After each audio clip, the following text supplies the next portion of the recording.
అండి, welcome to my channel Durgam family vlogs. ఎలా ఉన్నారు అందరూ? బాగున్నారా? ఈరోజు నేను చేయబోయే రెసిపీ వచ్చేసి బగారా రైస్.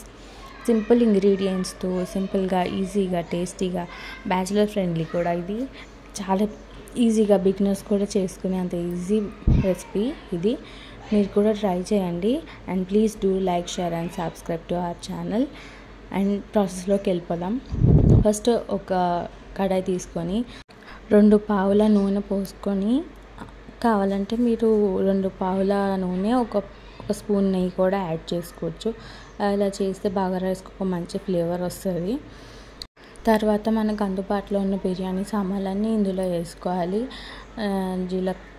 షాజీరా, చెక్క, లవంగం, బిర్యానీ ఆకు, బండ పువ్వు, అనాస పువ్వు, అండ్ అలాగే ఆనియన్స్, ఉల్లిపాయలు అండ్ పచ్చిమిరపకాయలు కూడా వేసుకోవాలి. మనకి కారానికి తగ్గట్టుగా పచ్చిమిరపకాయలు వేసుకొని మంచిగా కలుపుకోవాలి. ఫస్ట్ మంచిగా కొంచెం సాట్ అయ్యేలాగా కలుపుకోవాలి.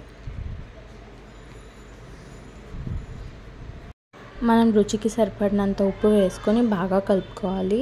మొత్తం కలిసేలాగా కలుపుకోవాలి. ఆ తర్వాత 1 స్పూన్ అల్లం వెల్లిపాయ పేస్ట్ వేసుకోవాలి. దాన్ని కూడా మంచిగా కలిసేలాగా బాగా కలుపుకోవాలి. అల్లం వెల్లిపాయ పేస్ట్ పచ్చివాసన పోయేదాకా కలుపుకోవాలి. కలుపుకున్న తర్వాత ముందుగా మనం వాష్ చేసి పెట్టుకున్న పుదీనా, కొత్తిమీర చాప్ చేసి ఇందులో వేసుకొని బాగా మిక్స్ చేయాలి.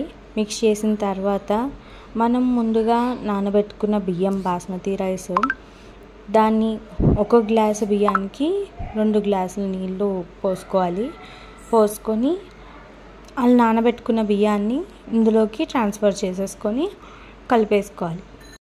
నీళ్ళు పోసుకున్న తర్వాత దాంతోపాటు బియ్యం కూడా వేసేసుకొని దానికి మసాలాలన్నీ పట్టే వరకు బియ్యానికి కలుపుకోవాలి. నిదానంగా కలుపుకోండి, మెతుకు విరగకుండా నిదానంగా కలుపుకోండి. అలా ఒక 5-10 నిమిషాలు, ఒక 10-15 నిమిషాలు మనం అలా ఉడకనిస్తే మన బగారా రైస్ రెడీ అయిపోతుంది. ఈ bagara rice veg, non veg రెండింటికి చాలా బాగా సూట్ అవుతుంది. మీరు కూడా ట్రై చేయండి. Thank you for watching.